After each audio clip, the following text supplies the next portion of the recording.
सालों पहले माधोपुर और श्यामपुर के जंगल तक भूत प्रेत की कहानियां फैली हुई थीं।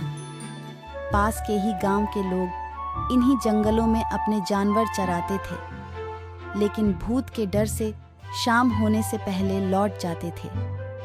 एक दिन राजीव भी उसी जंगल में अपनी बकरियों के लिए घास लेने के लिए गया था। अक्सर काम से जी चुराने वाला राजीव मजबूरी में जंगल आया था, इसलिए उसका मन घास काटने का बिल्कुल भी नहीं था। जंगल में आसपास उसने देखा कि घास नहीं है, क्योंकि सारी गाय बकरी घास खा गई थी। अब वो मरे मन से आगे बढ़ने लगा। जाते जाते वो करीब जंगल के बीच में पहुंच गया था। वहां काफी हरी घास और पत्तों से लदे हुए पेड़ थे।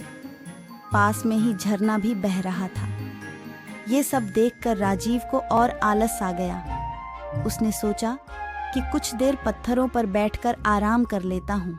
लेटते ही राजीव गहरी नींद में चला गया और सपने देखने लगा।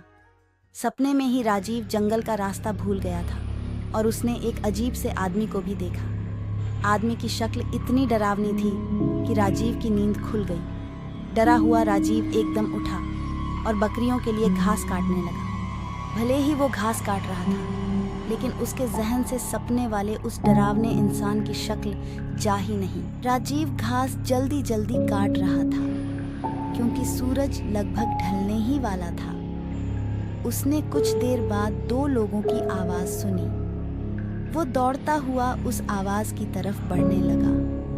उनके पास पहुंचकर राजीव कहने लगा कि मुझे मेरे गांव जाने का रास्ता बता दीजिए। उसकी बात सुनते ही वो दोनों वहां से एकदम गायब हो गए। उन्हें एकदम से गायब होता देख हैरान राजीव बेहोश हो गया। कुछ देर बाद जब राजीव को होश आया तो उसने अपने सामने वही सपने वाला डरावना आदमी देखा।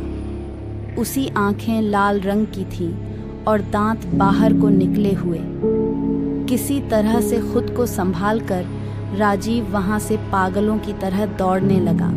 इधर जंगल में फंसे राजीव को कुछ समझ नहीं आ रहा था कि उसके साथ क्या हो रहा है। उधर उसके घर वाले परेशान हो रहे थे। रात के 10 बज चुके थे, लेकिन राजीव घर नहीं लौटा था। उसका भाई उसे ढूंढने के लिए जंगल की तरफ निकल गया। राजीव का भाई एक पैर से ठीक से चल नहीं पाता था, इसलिए मदद के लिए उसके माता पिता के साथ ही गांव के कुछ लोग भी निकल पड़े।